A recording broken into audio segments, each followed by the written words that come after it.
Walkout किया है, किस मुद्दे? देखिए, कार्य स्थगन प्रस्ताव हम लोगों ने कांग्रेस पार्टी के सदस्यों ने और टीएमसी ने भी दिया था और बहुत महत्वपूर्ण विषय है कि खुद इलेक्शन कमीशन ने ये माना है कि voters epic number, same voter epic number Hindustan के अलग अलग राज्यों के अंदर अलग अलग लोगों के हैं, लेकिन वोटर्स आईडी नंबर सेम है। उसी प्रकार से हम लोग भी ये कह रहे हैं कि ना केवल सेम एपिक नंबर अलग अलग लोगों के हैं, बल्कि एक आदमी के अलग अलग एपिक नंबर से भी अलग अलग जगह के ऊपर वोट बने हुए हैं। तीसरा, इसके अंदर एकदम से चुनाव से पहले वोटर्स लिस्ट से नाम कट जाते हैं, एकदम से वोटर्स लिस्ट में से नाम ऐड हो जाते हैं चुनाव के आने से पहले।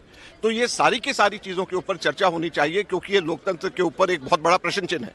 अगर हम लोकतंत्र के ऊपर प्रश्न चिन्ह खुद इलेक्शन कमीशन ये मान रहा है, उसकी चर्चा हम लोकतंत्र के मंदिर राज्यसभा में नहीं कर सकते, तो फिर कब करेंगे?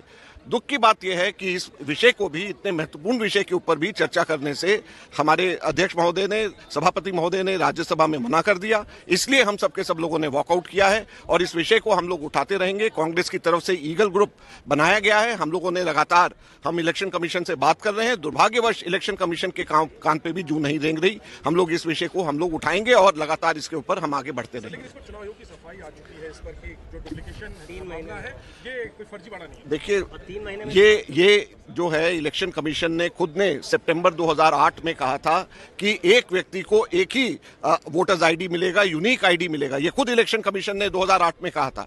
हम लोग लगातार ये कहते हुए आ रहे हैं और इलेक्शन कमीशन इसको नहीं मानता था। अब जब इलेक्शन कमीशन को हम कह रहे हैं कि हमें वोटर्स लिस्ट, पुरानी और नई दोनों की वोटर्स लिस्ट, हमें उसकी सॉफ्ट कॉपी प्रदान की जाए, तो क्यों नहीं इलेक्शन कमीशन हमें इसको दे रहा है? इलेक्शन कमीशन क्या चीजें छिपाने की कोशिश कर रहा है?